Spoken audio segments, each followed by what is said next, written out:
Hello friends, কেমন আছো তোমরা সবাই? আমি তো বেশ ভালো আছি আর চলে এসেছি তোমাদের সামনে আরও একটা নতুন ব্লগ নিয়ে। দেখতে পাচ্ছ সকাল সকাল মাম্মা আমাকে কতটা হেল্প করে। ঝাড়ুটা নিয়ে রেডি হয়েছে হলো বিছানাটা ঝাড় দেবে বলে। যত বলছি ওর প্রয়োজন নেই, আমি করে নেব, সেটাও কিছুতেই শুনছে না। আসলে কী বলতো, সন্তান মানেই কিন্তু মা বাবার পরিপূরক, তাই না?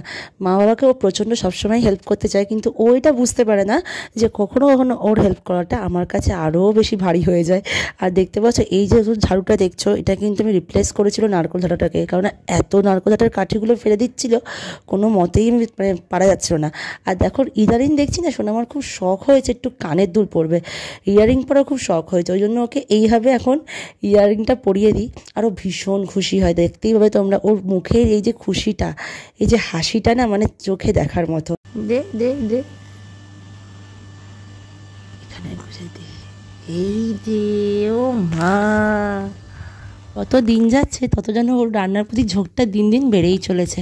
অনিয়ন্স নিয়ে এসে এখনও অনিয়ন্স দিয়ে কিছু একটা রান্না করবে বলে।